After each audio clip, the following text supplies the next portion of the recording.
Darryl, last year your depth was never tested, and just talk about this year. Now it's being tested, and how you feel about where you're at. I think the 48-game schedule tested everybody's depth for sure.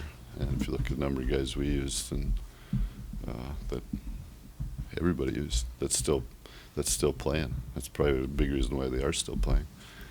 So it was totally different with the schedule and the travel. We've talked about that a lot, about having to use everybody and be able to put guys in situations. So that's basically you just continue that.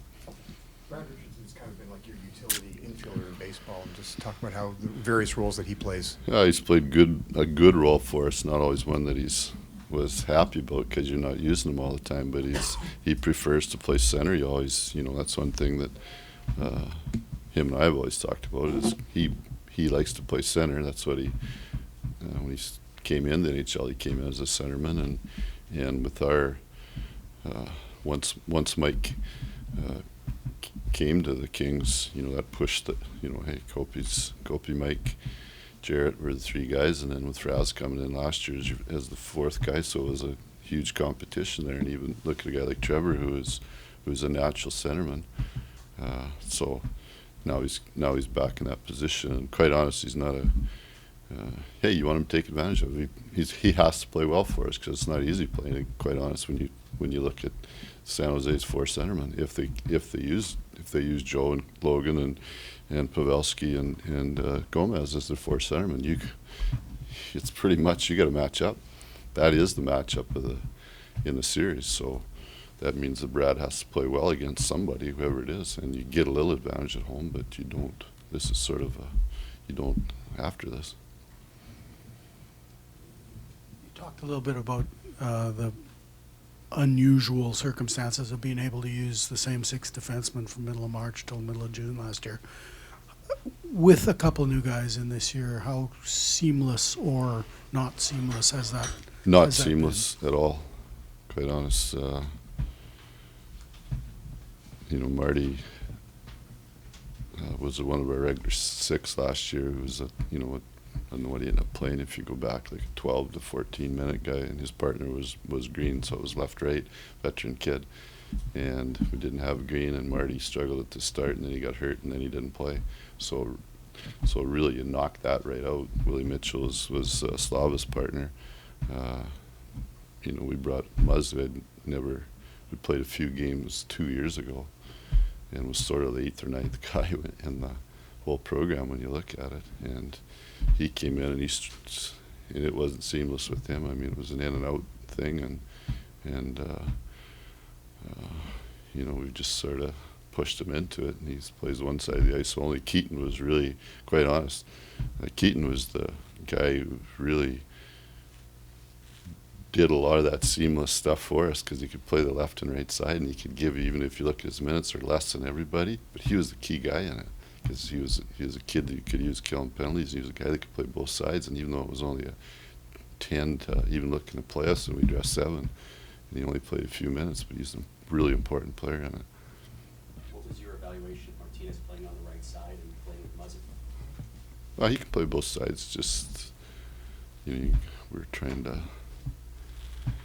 We really don't have pairs, so it's more some of our situation reads that it's not easy switching sides. There's not many guys that are elite guys in the league. Where Robbie did it in Pittsburgh because he played with Hal Gill, so he moved over to that side. And there's a handful of guys in the league that can do it better on their offsides. One being Brad Stewart. Darryl, you had Toffoli out in the last minute of the game. Is that a matter of he's just earned that trust to be able to play in a tight situation that late? Why not? He's probably next to Louis. He's the best winger we have on boards and recognizing and feeling pressure. So why not? Darryl, do you feel alleviating some of the challenges you've had on defense this year because of the injuries and everything? Voinov, seemingly, at least to me from the outside looking in, is taking another step this year. Has that helped sort of counterbalance some of the issues? Yeah, I think Slava, for sure, Pierre. Slava, because he plays behind Drew, which he should, quite honest, and they both play the right side. And usually Matt Green is usually that third guy, but Slava is that next guy in that box, which means that he's has to play against top players, and that's not as Cam said. The word it certainly wasn't seamless for him. He stepped in and played really well to start because he quite honestly went to the American League and played games. And so when the season started this year, he was ready to come, and he was for a while. He was probably our best defenseman, and then he hit that place in I don't know like around the 1st of March where because his minutes were up, his game really went off, and until probably the last few games of the regular season, his game wasn't where we needed it to be, and he's got it back. So that's, you know what, that tells you something about the kid, but also tells you that he's still a kid, and there's peaks and valleys there. The way Penner plays in the playoffs, is it, you know, and then when you compare that, Who's that? Dustin Penner. Penner? Does he accelerate his game in the playoffs as much as it might look like from the outside, or is it just a kind of a gradual thing from? You know, I've only coached him 2 playoffs, and we've only played 7 games in this one. And last year in the playoffs, he scored big goals for us. His minutes were actually less than they were in the regular season. So it's however you want to look at it.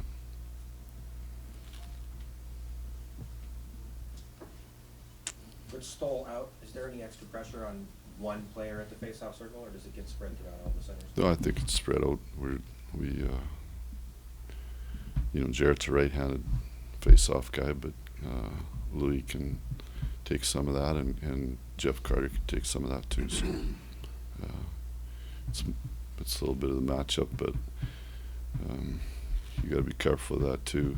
You start mixing guys around, and guys, you know, if they lose draws and they forget what position they are in coverage, things like that. So it gets spread around. I think it's funny with our team because it's some nights,